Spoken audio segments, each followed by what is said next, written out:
شروع اللہ کا نام لے کر جو بڑا مہربان نہایت رحم والا ہے۔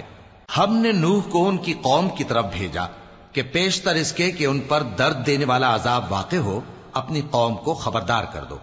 انہوں نے کہا کہ بھائیو، میں تم کو کھلے طور پر خبردار کرتا ہوں کہ اللہ کی عبادت کرو اور اس سے ڈرو اور میرا کہا مانو، وہ تمہارے گناہ بخش دے گا اور موت کے وقت مقرر تک تم کو مہلت عطا کرے گا۔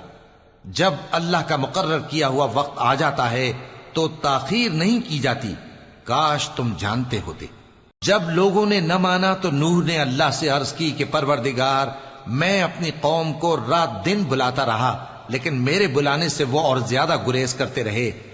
جب میں نے ان کو بلایا کہ توبہ کریں اور تو ان کو معاف فرمائے تو انہوں نے اپنے کانوں میں انگلیاں دے لی اور اپنے اوپر کپڑے اوڑھ لیے اور اڑ گئے اور خوب تکبر کرنے لگے۔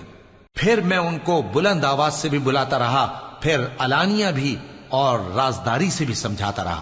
پھر میں نے کہا کہ اپنے پروردگار سے معافی مانگو کہ وہ بڑا معاف کرنے والا ہے۔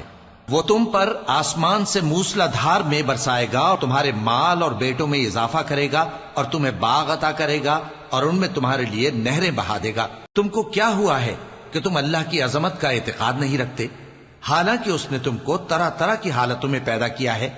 کیا تم نے نہیں دیکھا کہ اللہ نے 7 آسمان کیسے اوپر تلے بنائے ہیں اور چاند کو ان میں روشن بنایا ہے اور سورج کو چراغ بنا دیا ہے؟ اور اللہ ہی نے تم کو زمین سے ایک خاص طرح سے پیدا کیا ہے، پھر اسی میں تمہیں وہ لوٹا دے گا اور اسی سے تم کو نکال کھڑا کرے گا۔ اور اللہ ہی نے زمین کو تمہارے لیے فرش بنایا تاکہ اس کے بڑے بڑے کشادہ رستوں میں چلو پھرو۔ آخر میں نوح نے عرض کی کہ میرے پروردگار، یہ لوگ میرے کہنے پر نہیں چلے اور ایسوں کے تابع ہوئے ہیں جن کو ان کے مال اور اولاد نے نقصان کے سوا کچھ فائدہ نہ دیا، اور وہ بڑی بڑی چالیں چلے اور کہنے لگے کہ اپنے معبودوں کو ہرگز نہ چھوڑنا، اور ود اور سوا اور یغوس اور یعوق اور نصر کو کبھی نہ چھوڑنا۔ اور اے پروردگار، انہوں نے بہت لوگوں کو گمراہ کر دیا ہے، اور تو ان ظالموں کو اور زیادہ گمراہ کر دے۔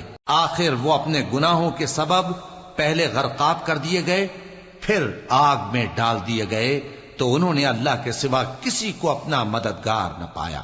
اور پھر نوح نے یہ دعا کی کہ میرے پروردگار، ان کافروں میں سے کسی کو زمین پر بستہ نہ رہنے دے، اگر تو ان کو رہنے دے گا تو یہ تیرے بندوں کو گمراہ کریں گے، اور ان سے جو اولاد ہوگی وہ بھی بدکار اور ناشکری ہوگی۔